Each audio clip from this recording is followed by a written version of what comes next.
और दूसरी एक और मिसाल मैं आपको देता हूं।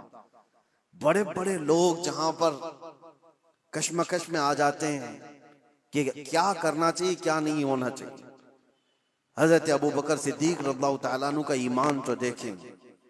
हुजूर पाक सल्लल्लाहु ताला अलैहि वसल्लम की वफात के बाद हजरत अबू बकर ने ऐसा महाज छेड़ दिया था कि एक तरफ उसामा बिन जैद जो 19 साल के जवान थे, रसूलुल्लाह सल्लल्लाहु अलैहि वसल्लम ने अपनी हयात के आखिरी दिनों में उनको लश्कर देकर भेजा था। अभी वो लश्कर मदीने से ज्यादा दूर नहीं गया था कि मेरे आका की वफात हो गई।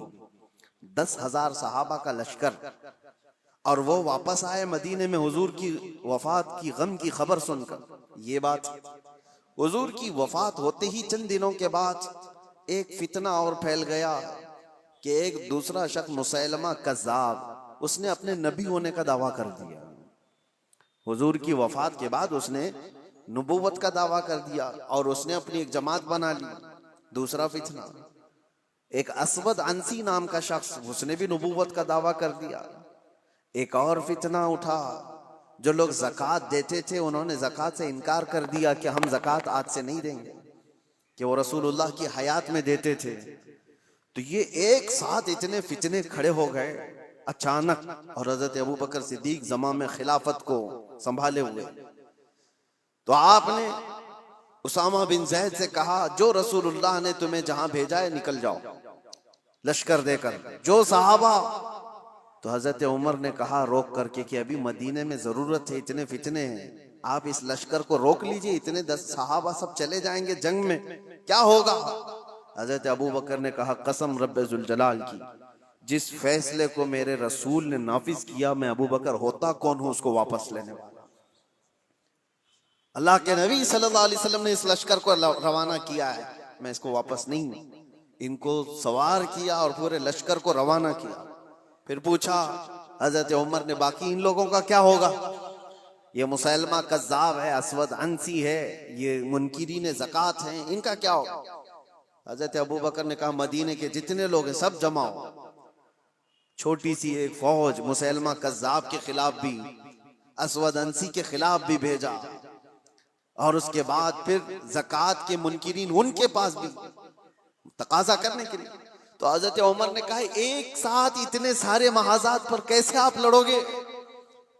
तो हजरत अबू बकर सिद्दीक उस वक्त क्या कहते हैं सुनो। आपने कहा ए उमर, इस्लाम लाने से पहले जो तुम्हारे अंदर जलाल था वो कहां चला गया? जो जवानी के जौहर थे तुम्हारे वो कहां चले गए? ये कैसी बात कर रहे हो?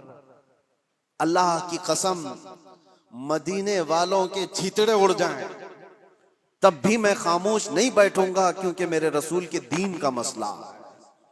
और सबको नाफिज किया और अल्लाह ने हर जगह फतह मुबीन अता फरमाए। जितने महाज, ईमान ऐसा कवी था कि आपको अल्लाह की जात पर ऐसा भरोसा। एक और मिसाल मैं आपको बताता हूं।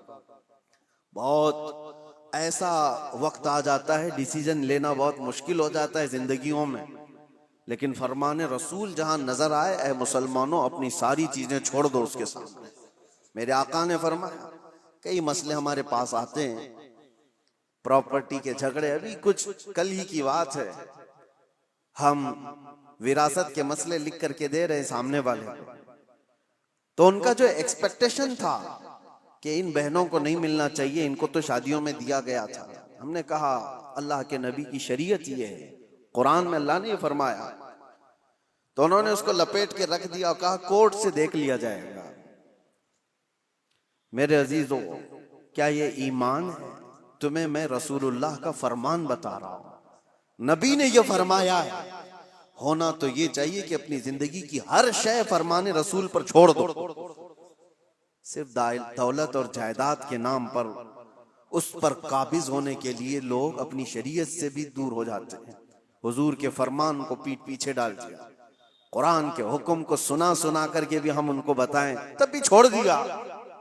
आखिरत का खौफ जिसे नहीं है वो तो यहाँ हर हलाल और हराम खा जाएगा।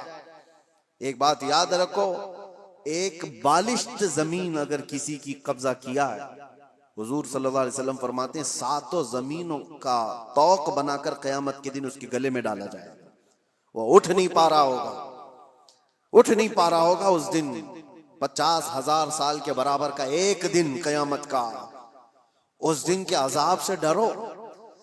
मैं कहना यह चाहता हूं कि जब तुम्हारे सामने रसूलुल्लाह की हदीस आ जाए कि मेरे आका ने यह फरमाया, अपनी ख्वाहिशात छोड़ दो, अपनी जो भी एक्सपेक्टेशन है उसको खत्म कर दो। नहीं, मेरे आका ने फरमाया, खत्म है बात। ईमान इसी को कहते हैं।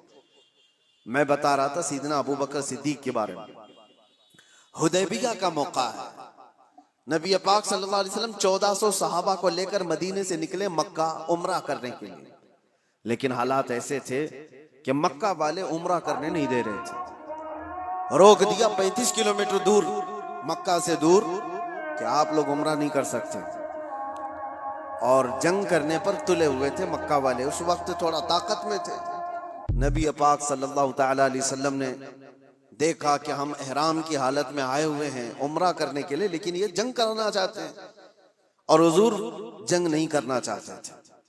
तो मक्का वालों के सामने आपने सुलह की तदबीर रखी कि हम आपस में समझौता कर लेते, सुलह कर लेते। तो मक्का वाले उस पर तैयार हुए, सुलह हुई दोनों के दरमियान। सुनिए, बज़ाहिर ऐसा लगता था कि हुजूर सल्लल्लाहु ताला अलैहि वसल्लम मुसलमानों की जानिब से दब करके सुलह की गई है, जाहिरन ऐसा लगता था, क्योंकि मक्का वाले अपनी सारी शर्तें रखे हुए थे उसमें कि अगर हमारा कोई आदमी मदीने चला गया भागकर तो आपको उसे वापस करना पड़ेगा, और अगर आपका कोई आदमी हमारे पास आया तो हम वापस नहीं करेंगे। ये जबरदस्ती की चीजें बहुत इस तरह की, एक मैं मिसाल दे रहा हूं। उन्होंने सब अपनी हिमायत में एग्रीमेंट के जो क्लॉज हैं वो सब लिखवाए और रसूल पाक सल्लल्लाहु ताला अलैहि वसल्लम को दस्तखत करने के लिए कहा। आपको मैं बता रहा हूं कि उस वक्त नबी पाक सल्लल्लाहु ताला अलैहि वसल्लम दस्तखत कर रहे थे तो सहाबा कराम के दिलों में बात क्या थी? सब ये देख रहे थे कि ये मक्का वाले कैसे हमको झुका रहे हैं। हम तो जंग भी कर सकते हैं, जब हम 313 थे तब नहीं डरे, आज 1400 की तादाद में 313 निकले थे बदर में, और ये 6 हिजरी के बाद की बात है। जंगे बदर तो 2 हिजरी में हो गई थी।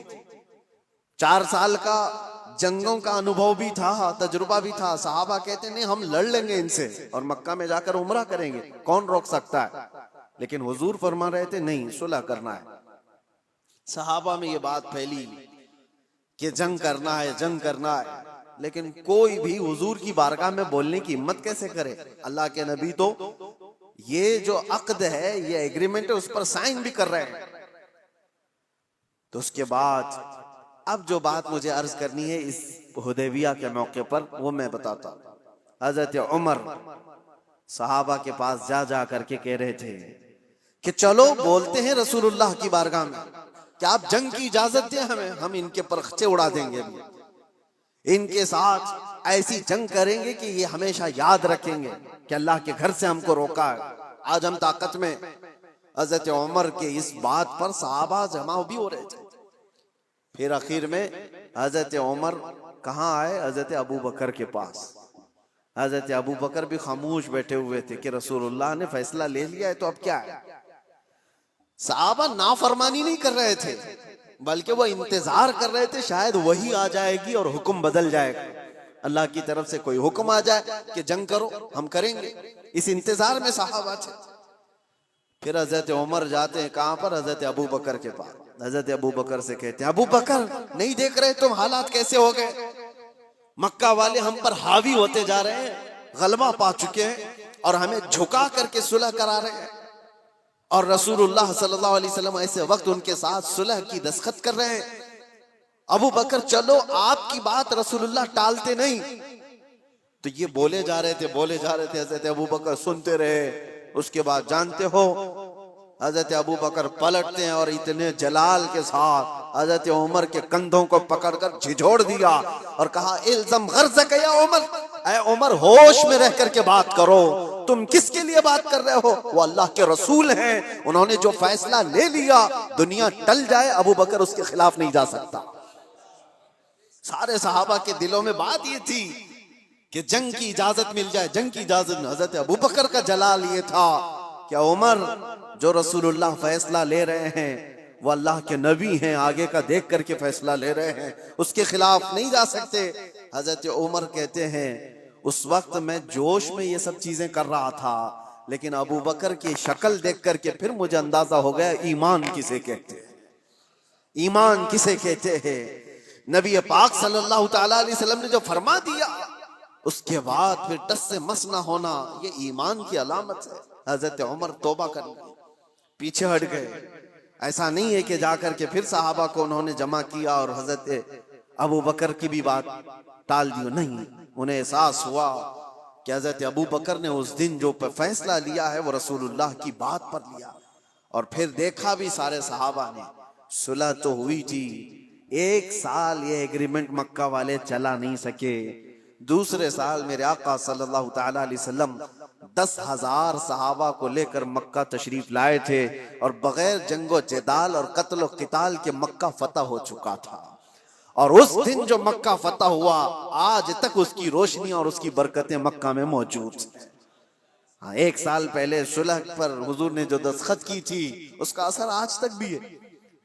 तो हजरत अबू बकर सिद्दीक का वो ईमान था कि नबी पाक सल्लल्लाहु ताला अलैहि वसल्लम के फरमान के बाद फिर कोई चीज नहीं।